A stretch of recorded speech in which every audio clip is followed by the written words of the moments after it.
다 함께 인사 나누시겠습니다. 여호와의 선하심을 확신하기에 잘 되고 있습니다. 하나님의 거룩한 계획과 섭리 가운데 있기에 잘 되고 있는 줄 믿습니다. 우리는 올 한 해 예수님처럼 기도하는 신앙 공동체라는 주제를 따라 믿음의 거룩한 여정을 은혜로 달려가고 있습니다. 이를 위해서 성경 속에 있는 예수님의 기도와 예수님이 가르쳐 주신 기도에 관한 교훈들을 살펴가며 함께 말씀의 은혜를 나누고 있습니다. 7월, 8월 두 달 동안은 주님 가르쳐 주신 기도라는 주제를 가지고 함께 말씀을 나누고 있는데요. 오늘은 그 마지막 주제를 살펴가며 말씀의 은혜를 더해 가고자 합니다. 오늘은 예수님께서 제자들에게 가르쳐 주신 기도의 6번째 주제를 살펴보며 말씀의 은혜를 나누고자 합니다. 예수님이 가르쳐 주신 기도의 6번째 주제는 찬송입니다. 또 다른 이름으로는 영광송이라고 할 수 있습니다. 특별히 오늘 말씀을 보면 가로 안에 들어있는데요. 이 가로 안에 들어있다라는 이야기는 어떤 고대 사본에는 있기도 하고 어떤 고대 사본에는 없기도 하다라는 뜻입니다. 그 예로 똑같은 예수님이 가르쳐 주신 기도가 쓰여진 누가복음 11장 2절로 4절의 말씀에서는 오늘 이 가로에 들어있는 부분이 빠져 있습니다. 그러나 당시 히브리인들의 기도문을 보면 기도를 마칠 때 항상 하나님을 찬미하는 송영을 넣어드리는 전통이 있었습니다. 그런 맥락에서 보면 예수님이 가르쳐 주신 기도의 한 부분이라는 것은 틀림없는 사실입니다. 이처럼 예수님은 제자들을 향하여 우리가 드리는 기도가 하나님을 향한 찬송이기를 원하셨습니다. 기도는 내가 원하는 것을 간구하는 것으로 끝나는 것이 아니라 하나님의 선하신 뜻대로 이루어 가시는 우리 하나님을 찬미하고 찬송하는 것으로 맞춰야만 합니다. 하나님을 찬송한다는 것은 하나님을 자랑하는 일이라고 말씀드렸습니다. 그러기에 찬송의 내용은 구체적이고도 객관적인 사실을 인정하는 것으로부터 출발합니다. 구체적이고 객관적 사실이 아닌 것을 자랑하는 것은 우리식 표현을 빌리자면 일명구라, 사기, 거짓말이 될 수밖에 없기 때문입니다. 한 문장으로 정리하면 모든 것이 하나님의 소유임을 고백하고 자랑하라는 것입니다. 나라와 권세와 영광이 이 모든 것이 내게 있는 것이 아니라 하나님께 있다라는 겁니다. 이처럼 예수님이 가르쳐 주신 7가지 소원의 기도에 흐르고 있는 중심 주제는 바로 하나님의 나라입니다. 주님이 가르쳐 주신 기도를 정리하면 하나님의 나라가 이루어지기를 소망하는 기도를 드리라는 것입니다. 모든 것이 하나님의 소유임을 인정하고 하나님의 뜻이 이 땅에 이루어질 것을 인정하는 것이 찬송이요 기도입니다. 내 마음대로 할 수 없는 곳이라는 것을 인정하는 일입니다. 그래서 기도의 마지막이 아멘으로 마치는 것입니다. 아시는 것처럼 아멘이라는 말은 이와 같은 사실은 진실하고 믿는다라는 뜻을 가지고 있습니다. 그렇게 되기를 원한다라는 뜻이 있고요. 내가 그렇게 하겠다라는 뜻도 가지고 있습니다. 그러므로 모든 것이 하나님의 것인데 그의 사랑하는 자녀된 우리를 통하여 하나님의 나라가 완성될 것을 믿고 찬송하는 자가 되기를 원합니다. 그리할 때 하나님께서 우리를 통하여 말씀하신 대로 그리고 우리가 기도한 대로 이루어지게 하실 줄 믿습니다. 우리가 아멘으로 화답할 때 하나님께서도 우리에게 아멘으로 이루어 가신다라는 것을 확신하는 저와 여러분이 되기를 원합니다. 그럼 도대체 무엇이 있다라는 말씀일까요? 먼저 예수님이 가르쳐 주신 기도는 나라가 하나님께 있음을 고백하라는 것입니다. 오늘 말씀 함께 좀 보겠습니다. 13절 가로 부분만 함께 읽겠습니다. 가로 부분만 읽습니다. 나라와 권세와 영광이 아버지께 영원히 있사옵나이다. 아멘. 모든 나라가 하나님께서 다스리시고 통치하신다는 사실을, 영원히 통치하신다라는 사실을 인정하는 것이 예수님이 가르쳐 주신 기도요, 우리가 드려야 할 찬송이라는 말씀입니다. 특별히 예수님께서 말씀하신 나라는 이 땅의 어떤 특정한 나라를 이야기하는 것이 아닙니다. 이 땅에 속한 나라가 아니라는 뜻입니다. 우리가 이미 10절에서 살펴본 것처럼 하나님이 다스리시고 통치하시는 나라들을 의미합니다. 이렇게 설명드리는 이유는 요한복음 18장 35절로 36절의 말씀을 보면 빌라도 앞에서 신문을 받는 예수님과의 대화의 내용에서 그 근거를 찾아볼 수 있기 때문입니다. 빌라도가 이렇게 이야기합니다. 내 나라 사람들이 너를 넘겼다라고 예수님에게 질문하자 예수님은 이렇게 대답하셨습니다. 내 나라는 이 세상에 속한 것이 아니라고 분명하게 말씀하십니다. 그렇다면 예수님이 말씀하시는 나라가 하나님께 있다는 것은 단순히 이 땅의 나라를 뜻하는 말씀이 아니라는 것입니다. 역대상 29장 11절 말씀처럼 모든 것이 주께 속하였고 천지에 있는 것이 다 주의 것이라는 말씀입니다. 결국 지금 우리가 사는 나라는 나의 것이 아니라는 말씀입니다. 그러므로 우리가 오늘 살아가는 이 나라도 나의 것이 아님을 인정하며 오늘을 살기를 원합니다. 이 나라를 다스리시고 주관하시는 이는 하나님이시요 하나님의 소유임을 기억하기를 원합니다. 우리의 영이 이러한 사실을 인정하고 찬송할 때 가장 아름다운 찬송이 될 것입니다. 더불어 나라가 하나님께 영원히 있사옵나이다 라는 찬송은요, 하나님 나라가 이 땅 위에 이루어질 것을 선언하라는 말씀이기도 합니다. 예수님은 하나님의 나라가 우리 가운데 임할 것이라는 사실을 분명하게 말씀하셨습니다. 이 사실을 마가복음 9장 1절은 이렇게 말합니다. 우리 함께 좀 찾아 읽습니다. 마가복음 9장 1절 말씀입니다. 함께 봉독합니다. 또 그들에게 이르시되 내가 진실로 너희에게 이르노니 여기 서 있는 사람 중에는 죽기 전에 하나님의 나라가 권능으로 임하는 것을 볼 자도 있느니라 하시니라. 아멘. 예수님은 하나님의 나라가 이 땅에 임할 것이라는 사실을 분명하게 증거하고 계십니다. 뜻이 하늘에서 이루어진 것 같이 이 땅에서도 이루어질 것이라는 말씀입니다. 그러므로 우리는 하나님의 뜻이 이 땅에 이루어질 수 있도록 하나님의 뜻을 구하며 살아야 합니다. 이것이 진정한 하나님을 찬송하는 일이요 하나님께 영광을 돌리는 일입니다. 입술의 노래가 아닌 우리 삶을 통하여 하나님의 나라가 이 땅에 임하실 것을 사모하고 기도하며 살기를 원합니다. 하나님의 나라를 기다리던 시므온이나 아리마대 사람 요셉처럼 말입니다. 우리를 통하여 하늘 뜻이 이 땅에 이루어지기를 힘쓰며 하나님의 뜻을 사는 우리가 되기를 기대합니다.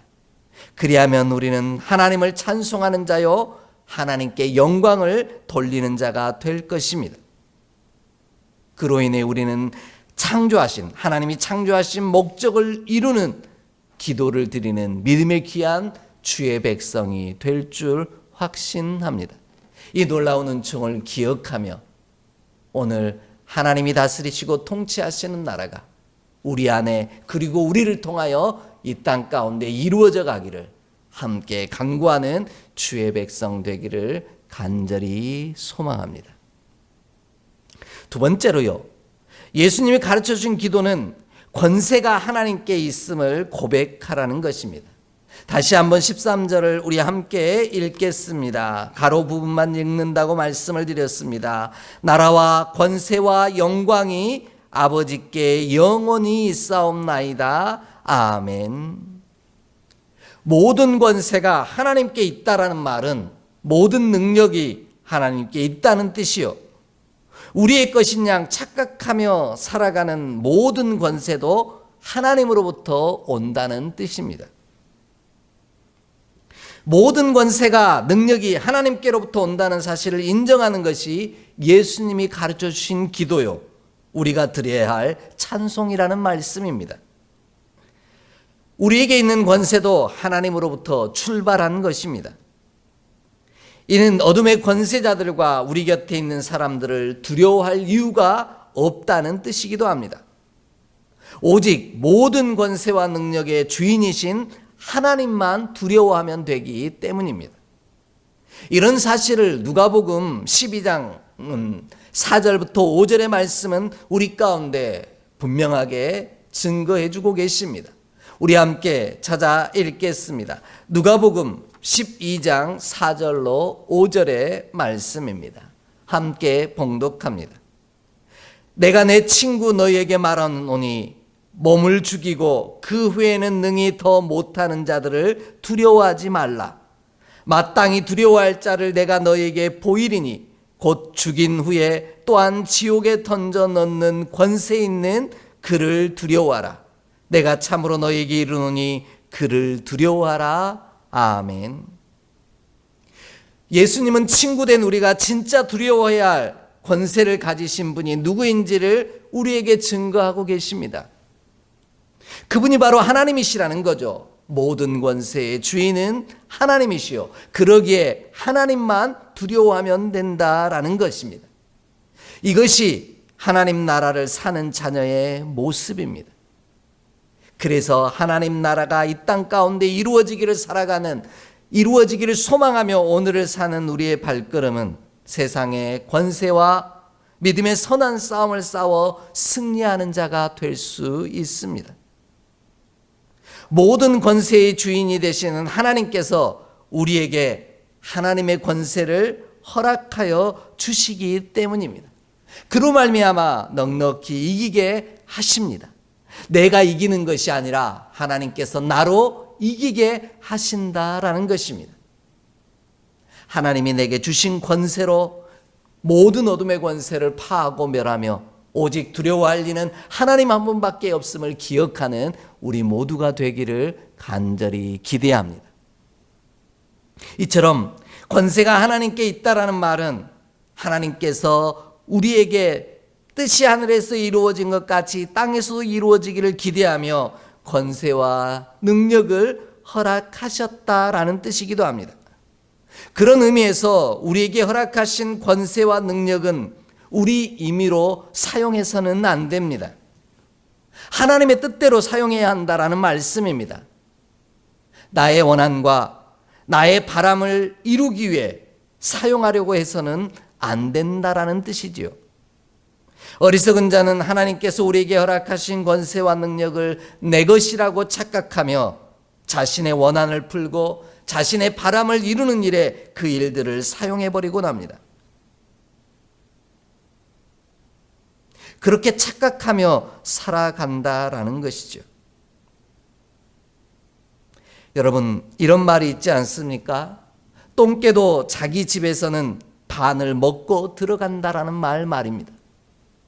밖에서는 다른 개들에게 조금만 공격해와도 무서워서 벌벌 떨던 녀석이 자기 집에만 들어오면 다른 녀석들이 공격해와도 으르렁거리며 맞서 싸울 힘이 생긴다라는 말입니다. 그 말은 그 개에게 힘이 있다는 뜻이 아닙니다.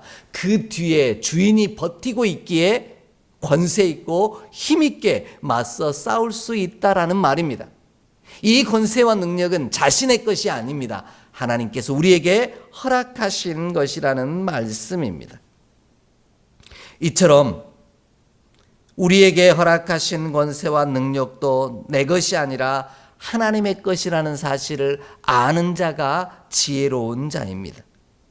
내 뒤에 버티고 서서 나를 위해 오늘도 권세와 능력을 허락하시는 하나님께 있다라는 말씀입니다. 그리할 때 우리에게 허락하신 권세가 나를 넘어지게 만드는 것이 아니라 딛고 서서 날아오르게 하는 축복의 이유가 될 줄 믿습니다. 이를 위해 하나님께서 내게 주신 권세와 능력을 하나님의 뜻이 나를 통해 이 땅에 이루어지도록 사용하는 자 되기를 원합니다. 그리하면 우리에게 허락하신 권세와 능력으로 말미암아 놀라운 일들을 이루어 가시는 권능의 자녀가 될 것입니다. 이 귀한 약속이 저와 여러분의 삶 가운데 가득하기를 주의 이름으로 축복합니다. 마지막으로요, 예수님이 가르쳐 주신 기도는 영광이 하나님께 있음을 고백하라는 것입니다. 다시 한번 13절을 함께 읽겠습니다. 가로만 읽습니다. 나라와 권세와 영광이 아버지께 영원히 있사옵나이다. 아멘. 모든 영광을 받으셔야 하는 이가 하나님임을 인정하는 것이 예수님이 가르쳐 주신 기도요, 우리가 드려야 할 찬송이라는 말씀입니다. 영광을 내가 받으려고 해서는 안 된다는 말이죠. 영광은 내가 받는 것이 아닙니다. 결국 기도한다는 것은 영광을 하나님께 돌리는 일입니다. 그렇지 아니하면 우리의 기도가 오히려 우리에게 화가 될 것입니다. 이런 예가 사도행전 12장 21절로 23절에 나와 있습니다. 그 주인공은 헤롯이라는 사람인데요, 함께 찾아 읽겠습니다. 사도행전 12장 21절로 23절의 말씀입니다. 함께 봉독합니다. 헤롯이 나를 택하여 왕복을 입고 단상에 앉아 백성에게 연설하니 백성들이 크게 부르되 이것은 신의 소리요 사람의 소리가 아니라 하거늘 헤롯이 영광을 하나님께로 돌리지 아니하므로 주의 사자가 곧친이 벌레에게 먹혀 죽으니라. 아멘. 헤롯이 영광을 하나님께 돌리지 아니하므로 화를 당하였습니다. 이는 자신이 진짜 영광을 받는 비결을 알지 못하였기 때문입니다. 영광이 자신의 것인 줄 착각했기 때문이라는 것이죠. 그러므로 우리는 모든 영광은 하나님께 있어야 한다는 사실을, 영원히 하나님께 있어야 한다는 사실을 인정함으로 찬송하는 자가 되기를 원합니다. 성경이 기록하고 있는 은혜를 입은 자들의 특징은 하나같이 하나님께 영광을 돌렸습니다. 중풍병자도 그래서 마태복음 5장 16절의 말씀에 보면 너희 빛이 사람 앞에 비치게 하여 그들로 너희 착한 행실을 보고 하늘에 계신 아버지께 영광을 돌리게 하라, 이렇게 분부하셨습니다. 그리하면 화를 면하고 축복을 받아 누리게 될 것이라는 말씀입니다. 이처럼 하나님께 영광을 돌릴 때 하나님께서는 우리를 영광스럽게 하십니다. 이것이 하나님의 방식입니다. 기도에서 가장 중요한 것이 무엇일까요? 우리가 기도한 것일까요? 아닙니다. 그럼 기도에 응답하신다라는 것일까요? 그것도 아닙니다. 기도에 응답하신 이유가 더 중요합니다. 영광이 영원토록 하나님께 있사옵나이다 고백해야만 한다라는 겁니다. 찬송은 영광을 하나님께 돌려드리고 하나님 안에서 모든 영광이 나온다는 사실을 인정하는 일입니다. 내가 나 스스로를 영광스럽게 할 수 없다라는 말씀입니다. 오직 영광의 주인 되신 하나님께서 우리를 영광스럽게 만들어 주셔야만 한다라는 뜻이기도 합니다. 그리하면 우리는 하나님이 허락하신 영광으로 말미암아 영화로운 자가 될 수 있습니다. 하나님이 인정하시는 자가 영화로운 자가 된다는 뜻입니다. 그런 사람이 하나 있습니다. 바로 누가복음 17장에 나오는 10명의 나병 환자 중에 한 사람인 사마리아 사람입니다. 예수님께서 이 10명의 나병 환자들을 다 고쳐주셨습니다. 그런데 돌아와 하나님께 영광을 돌린 자는 사마리아 사람 한 명밖에 없었습니다. 이 모습을 보신 예수님께서 돌아와 하나님께 영광을 돌린 사마리아 사람에게 무엇이라고 말씀하셨습니까? 이 이방인 외에는 하나님께 영광을 돌리러 돌아온 자가 없느냐? 그렇게 말씀하시고 그에게 이르시되 일어나 가라, 내 믿음이 너를 구원하였다라고 칭찬하시고 축복하셨습니다. 이렇게 하나님께 영광을 돌린 사람, 사마리아 사람은 사람들에게는 사람 취급도 못 받았던 존재이지만 하나님이 그를 인정하였기에 그는 영광스러운 존재가 되었습니다. 반대로 사람들은 스스로 영광스럽게 여겼던 유대인들은 책망하시면서 오히려 하나님의 예수님의 책망과 진노 앞에 설 수밖에 없었다라는 사실을 기억해야만 합니다.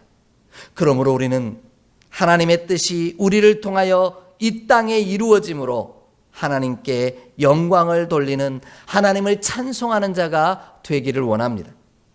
그리하면 하나님께서 우리를 당신의 자녀로 인정하시고 영광을 허락하사 영화롭게 하실 줄 믿습니다. 통치하시고 다스리시는 권세가 영원토록 하나님께 있고요. 우리 삶에 허락하신 권세와 능력과 두려워해야 할 이가 오직 하나님께만 있고요. 내가 영광스럽게 되는 유일한 방법은 내가 하나님께 영광을 영원토록 돌려드리는 일 외에는 없음을 저와 여러분이 기억하기를 원합니다. 그리할 때 우리의 기도가 하나님을 향한 찬송이요 영광송이 되는 놀라운 역사가 이루어질 줄 믿습니다. 이것이 바로 예수님이 우리에게 가르쳐 주신 주의 기도임을, 이렇게 기도해야 한다라는 사실을 저와 여러분이 기억하기를 원합니다. 그리하면 하나님께서 우리를 통하여 뜻이 하늘에서 이루어진 것 같이 땅에서도 이루어지는, 이 땅 위에 하나님 나라를 이루며 하나님의 백성을 주께로 인도하는 거룩한 주의 제자가 될 줄 믿습니다. 이 놀라운 부르심 앞에 저와 여러분이 영화로운 자로 설 날을 준비하며 달려가는 우리 모두가 되기를 주의 이름으로 간절히 축복합니다. 기도하겠습니다. 하나님, 모든 것이 주께 있음을 기억하게 하여 주옵소서. 영원토록 모든 것의 주인 되신 하나님께서 우리를 다스리고 통치하시는 주의 나라를 이루게 하여 주옵소서. 그리할 때 우리의 기도가 기도로 끝나지 아니하고 하나님께 영광을 돌리는 찬송이요 영광송이 될 수 있는 귀한 은혜를 이루게 하여 주옵소서. 그 은혜로 오늘을 사는 거룩한 주의 자녀 되게 하여 주옵소서. 우리 주 예수 그리스도 이름으로 축복하며 기도하옵나이다. 아멘.